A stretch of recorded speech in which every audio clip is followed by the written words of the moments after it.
Dollar ملک کی تاریخ کی بلند ترین سطح پر پہنچ گیا ہے۔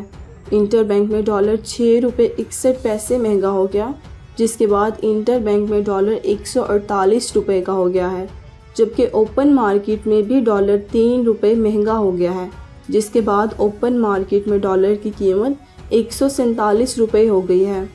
ڈالر کی قیمت میں اتار چڑھاؤ سلسلہ جاری ہے، تاہم معاشی تجزیہ نگاروں نے ڈالر کی قیمت کو خطرناک قرار دے دیا ہے۔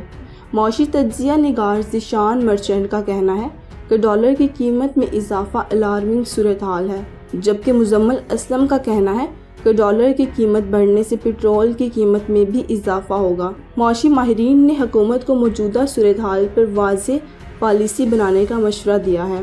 معاشی ماہرین کا کہنا تھا کہ IMF سے معاہدے کے بعد ڈالر بے قابو ہو گیا ہے، جبکہ دوسری جانب حکومت نے ڈالر مہنگا بیچنے والی کمپنیوں کے خلاف کارروائی کرنے کا فیصلہ کر لیا ہے۔ روپے کے مقابلے میں غیر ملکی کرنسیوں کی قدر میں اضافے کے حوالے سے وزیر اعظم کی زیر صدارت اعلیٰ سطح اجلاس گزشتہ روز ہوا۔ اجلاس میں فیصلہ کیا گیا کہ طے شدہ کرنسی ریٹ سے انحراف کرنے والی کمپنیوں کو کوئی رعایت نہیں دی جائے گی۔ مارکیٹ سے زائد ڈالر فروخت کرنے والی ایکسچینج کمپنیوں کے خلاف سخت کارروائی کی جائے گی۔ ای کیب کے وفد نے یقین دہانی کروائی کہ مقررہ ریٹ سے زیادہ پر کرنسی فروخت کرنے والی کمپنیوں کا ساتھ نہیں دیں گے۔